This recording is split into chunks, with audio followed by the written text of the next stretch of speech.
Hey friends, how we doing? I have one of these. This was on Indiegogo like over a year ago. It finally exists. If you saw any advertisements for this or any fanfare about this device and you liked it, you're either weird or you're old or both. I used to have all of the BlackBerries, right? This was the latest one I had. This is the Key 2. This phone is a baller. It stopped at Android 8.1, but this phone is a freaking baller. The keyboard is so sick. There's a lot of similarities in the form factors of these devices, and that's what got me most excited about this little ditty. I received this, the Light Phone 3, about a week before getting this in the mail. And this thing is so dialed in and perfect that using this for an hour, I was like, nope, this ain't it for me. Light Phone 3 all day long, all day. What I do think this is a good place for this device is a secondary device for people that use dumb phones. I think this is a great thing to replace something like, or to, instead of buying something like this here is the Boox Palma. And this has been touted in the dumb phone community by many as like a great companion device. That's the words that they use.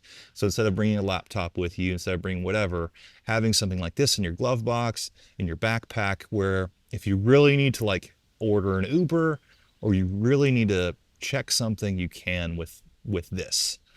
This thing is way more dialed in than this is. This feels like beta 2 from a software perspective, and this is way more dialed in.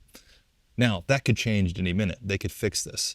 The good on this is the shape, the size, the keyboard, the look and feel, the buttons are nice and crunchy. That's great. You can see it in direct daylight. It runs Android 14, but the thing that I really didn't care about it is the layout itself, the keyboard layout. And the Alt sign is on the other side of the keyboard of where I'm used to. And the period, I feel like, is in the wrong spot. So there's some learning curves that you have to get over with this. Also, when you're typing on this, sometimes it'll add a period when you double space the space bar. Sometimes it won't. Sometimes it'll just fix words out of the blue. And you're like, that's not fixing anything. This is bad. If you had one of these, you're going to be so disappointed when you pick this up. Just absolutely disappointed. But if you didn't have one of these, you're not comparing it to this, and maybe you had one of these instead, or you need something like this could be a great little contender for that. This could be a great little thing. Now, the things I don't love about it, again, the keyboard layout, I hate because it's hardware. They can't change it now. It's there. It is what it is. The cameras are absolute garbage, just absolute dog doo-doo. Terrible. If I'm being honest, another reason I don't really want to support this company, or what put a bad taste in my mouth about this company, was the company itself and how they brand themselves, and kind of I even saw in one of their newsletters where they basically included a review in that email where the reviewer, which who knows if it was a real reviewer, but the review in that email newsletter was dumping on the Light Phone 3 or the Light Phone in general. And I just thought that was so lame that a company, first of all, that's not even like in the wild yet, but a company at all that lives in this minimal tech space would dump on another minimal tech creator. Like it felt like good brands don't put down other brands. Like that's like 101 from marketing and a branding perspective. You just don't do that. So them as a company, that I didn't like that. And then also just the way they've communicated with their backers through last year, like March 2024 till now. Well, now the phones have finally shipped, but the way that they would send out updates, and it was just a chaotic dumpster fire in how they communicated with their backers and how they put information out there.